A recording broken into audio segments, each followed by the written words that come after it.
168.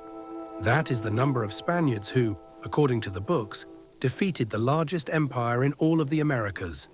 168 men against 10 million.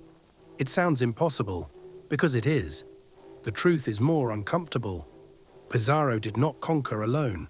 He was helped by an invisible plague, a war between two brothers, and 100,000 allies who wanted to see the Inca fall.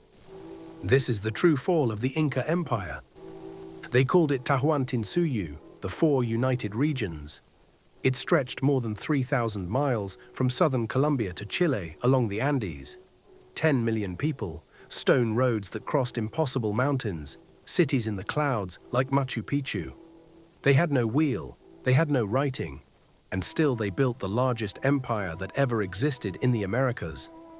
At its center, in Cusco, ruled the Sapa Inca, an emperor considered the son of the sun. But before the first Spaniard set foot in Peru, something invisible had already arrived. Smallpox. Brought by Europeans to Central America, it traveled south from village to village, faster than any army. Around 1527, it killed the Sapa Inca himself, Huayna Capac, and his heir. In weeks, the empire was left without an emperor and without a clear successor. The plague did the first job. The Spaniards had not even arrived. What came next was a civil war. Two brothers fought for the throne, Huascar in Cusco, the southern capital, and Atahualpa in Quito, the north, backed by the empire's best generals. For years, Tahuantinsuyu bled in a war between its own sons. Atahualpa won, but he won an exhausted empire, divided and full of internal enemies. And right at that moment, 168 strangers appeared on the coast. Francisco Pizarro had arrived with fewer than 200 men, horses and firearms that no one in the Andes had ever seen. In November of 1532, he met Atahualpa in Cajamarca. The Inca came confident, surrounded by thousands of warriors, believing those few foreigners were no threat.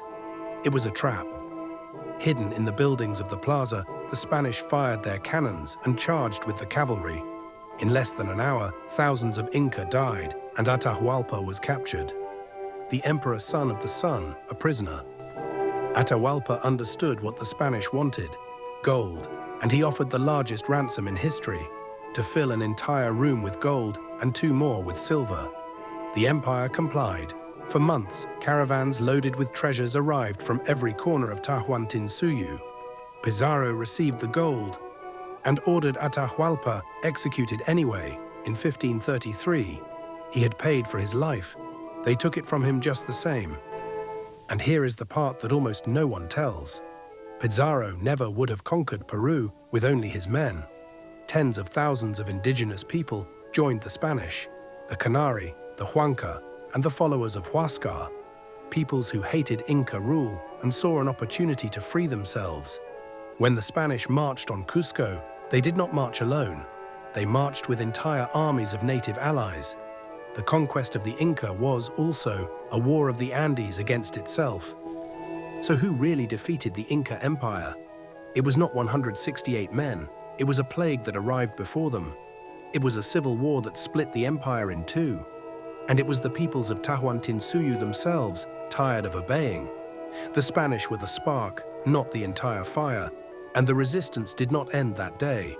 Manco Inca rebelled, and a last Inca kingdom survived, hidden in Vilcabamba until 1572.